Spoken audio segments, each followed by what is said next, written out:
Alors, présentation du camping-car Notin 360 sur un porteur Citroën C35, le tout de 1980, décembre 1980. Alors, on va faire le tour du camping-car.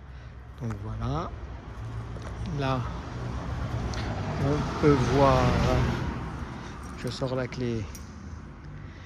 Ça, c'est la trappe pour le gaz qu'on va ouvrir. Tac.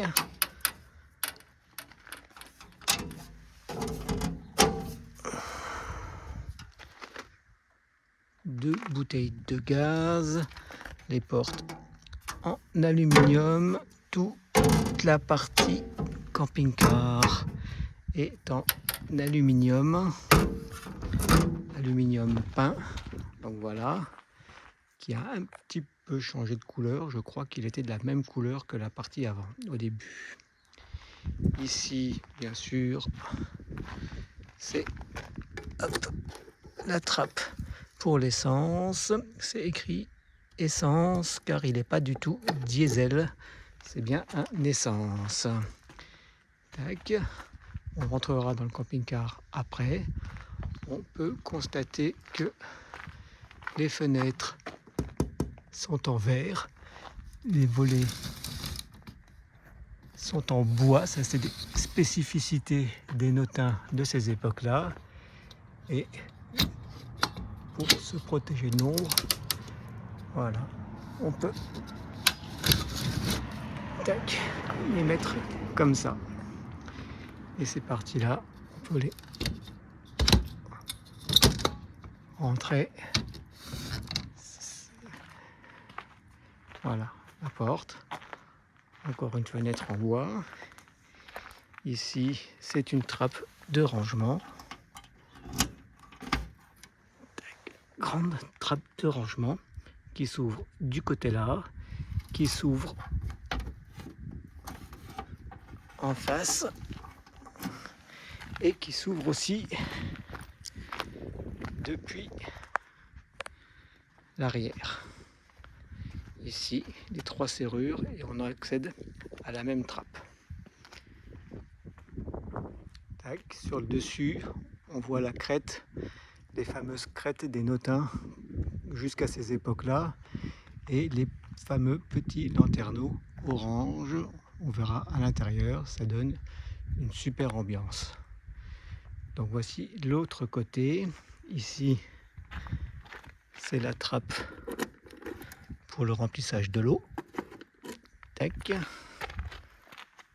Ici, donc là on a deux fenêtres du côté là.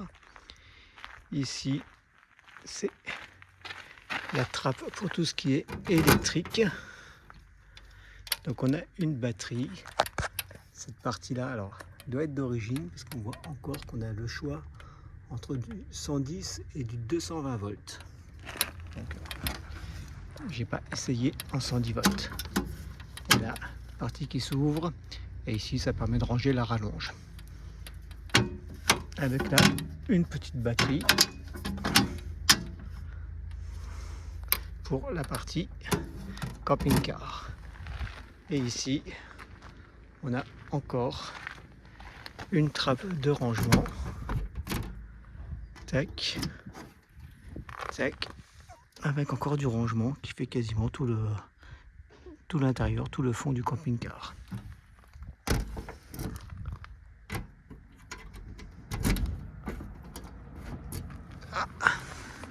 Et ici, ça c'est pour l'aération du frigo. Il est équipé d'un frigo très mixte. Pour la partie avant, voilà, on va rentrer dedans. Donc là, on est typiquement dans du C35, hein, c'est le retour. Là, vous voyez, c'est la clim. Autoradio, évidemment, pour l'époque cassette, qui fonctionne. Il a juste reçu une petite modification pour recevoir le Bluetooth, qui remplace des petites ondes. Donc voilà. Donc avec son tableau de bord, son intérieur, une banquette et le fauteuil avec les boules, ça c'est typique d'époque. 3 pare-soleil et le compteur. On est dans du Citroën, le fameux volant monobranche et le levier de vitesse qui est très en arrière. Et là, ce que vous avez, c'est le moteur. Je ne vous cache pas que on l'entend bien, on sait quand on roule. Tac. Et là, voilà, comme ça, on a le côté complet. Les anciens propriétaires ont fait une modification. Ils ont rajouté un panneau solaire, un petit panneau solaire. Tac. Évidemment, on est dans du Citroën des années 80 et la réputation du C35, c'était un excellent camion, un moteur essence pas puissant mais volontaire, mais une carrosserie voilà, qui aimait la rouille. Il paraît qu'à ces époques-là, les camions rouillaient sur le parking avant même d'être livrés. Donc voilà. On est sur un C35 phase 2, puisqu'on a les clignotants, ça se voit parce que les clignotants dépassent sur les côtés, alors que sur le phase 1, les clignotants, les feux s'arrêtaient au niveau des ailes.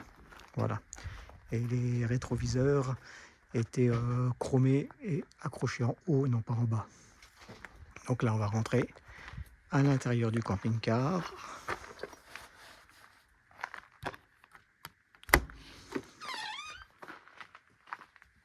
Alors, ambiance typiquement Notin, donc avec les marches, un petit rangement à ce niveau-là.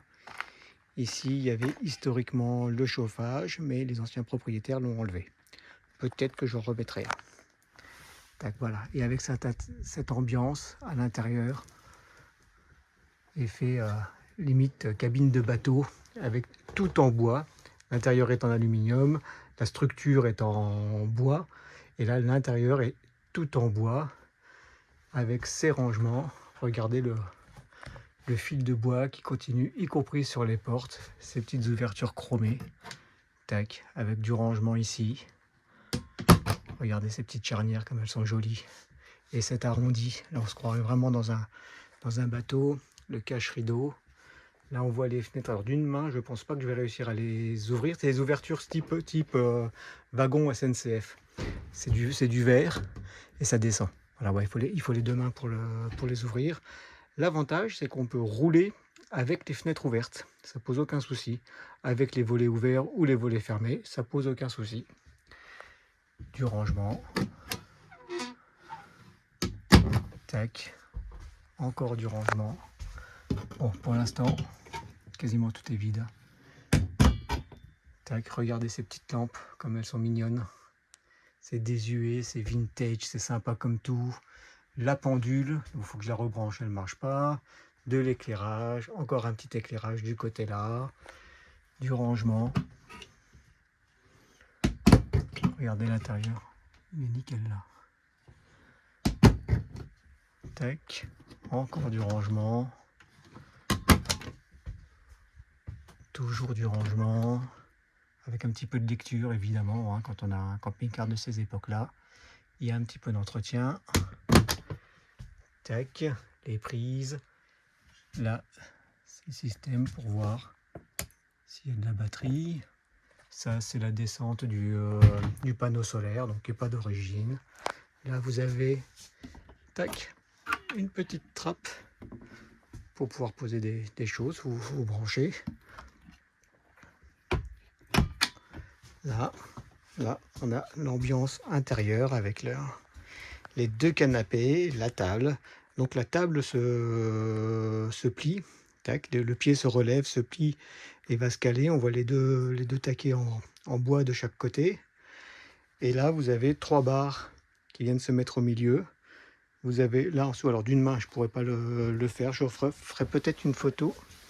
Mais là, vous avez cette partie-là qui va coulisser pour se mettre sur la barre. Et on peut mettre les 2 coussins là de part et d'autre pour faire un lit de place. On peut voilà, soit dormir chacun de son côté, soit faire un grand lit de place pour dormir ensemble. Regardez cette ambiance avec ces fameux lanterneaux orange, ils s'ouvrent comme ça. Tac, c'est aussi simple qu'ingénieux. Tac, simplement, tac. On peut les sortir hein, si on veut. Là, il suffit de les sortir. Et j'en ai d'autres qui servent de moustiquaires que je peux remplacer. Tac, avec cet intérieur, ce papier peint typique de ces époques. Tac. Là, coucou. Là, vous avez encore du rangement avec une grande armoire, avec un miroir. C'est un vrai miroir en verre. Avec à l'intérieur, c'était une penderie. Donc là, il y a eu des étagères de rajouter. Ça nous va bien comme ça. Mais c'est une penderie. Et là, de ce côté-ci, là, vous voyez, c'est la cuisine. Donc le fameux frigo Trimix, hein, puisque on a vu les trappes qui étaient sur l'extérieur. Et cette cuisine qui ne se voit pas pour l'instant, mais en fait, il suffit, je vais pousser un petit peu le rideau. Tac. C'est cette partie qui se soulève avec une petite trappe. Et là, on découvre les deux robinets, l'évier en inox, qui est d'une bonne taille. Et la plaque gaz, double plaque gaz. Tac. Là, vous avez encore du rangement. Il y a du rangement partout dans ce camping-car. Là, vous avez encore du rangement. Alors évidemment, quand on est sur des camping-cars de ces époques-là, il faut les assiettes de ces époques-là. Regardez-moi ça. On peut manger que dans ce genre d'assiette, dans ce type de camping-car. Voilà. Là, on a encore du rangement, grand rangement. Là, c'est la partie qui est au-dessus de la cabine. Tac. Là, vous avez un tiroir. Vous avez une petite tablette. Ça, c'est pour agrandir le plan de travail. Désolé pour les doigts. Tac. Là, vous avez le fameux frigo Trimix. Et là, vous avez encore du rangement. Et encore du rangement. Tac. Là, vous avez une porte qui peut se fermer. Donc, on peut fermer la partie cabine du reste du camping-car. Ça, c'est surtout pratique la nuit pour pas avoir la lumière, ou quand il fait chaud, ça coupe un peu. Après, évidemment, au quotidien, c'est ça. J'ai rajouté, ça n'a l'air de rien, mais ce petit rétroviseur, il n'était pas d'origine.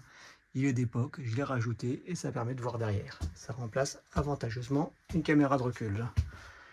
Tac, donc là, on recule. Et ici, regardez le haut de la porte qui est un petit peu arrondi. J'adore toutes ces portes qui sont un petit peu arrondies. J'adore. Et là, vous avez une salle de bain, malheureusement, qui a été modifiée par les anciens propriétaires. Normalement, il doit y avoir un petit chauffe-eau au gaz qui a été viré. Là, normalement, il y avait la montée du chauffage qui a été virée et tout l'aménagement a été modifié. Bon, c'est comme ça. Peut-être que je le remettrai d'origine, peut-être pas. Voilà pour l'intérieur de ce camping-car. Et voilà. Je pense qu'on a fait le tour. Je vais refaire un petit tour de l'extérieur. Là, oui, là, on a bien vu. Tac, l'accès.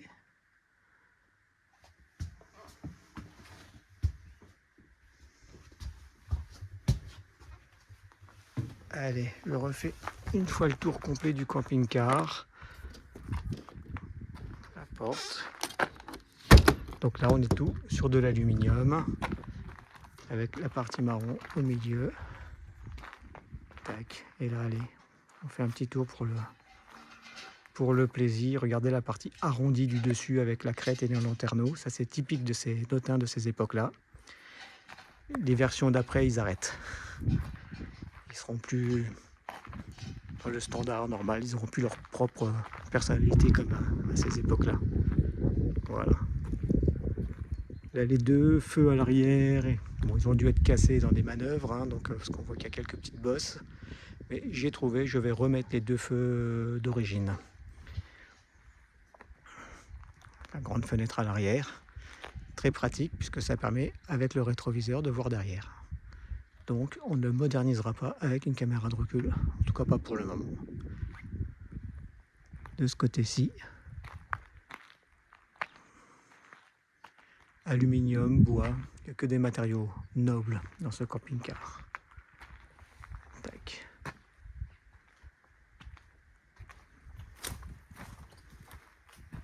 La face avant, donc là-bas on est dans la Citroën de ces époques-là, hein. Il y a un petit peu de rouille, pas bien méchant, mais un petit peu quand même.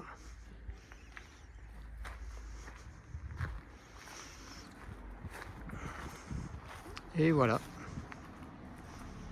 Merci d'avoir regardé la vidéo. À bientôt.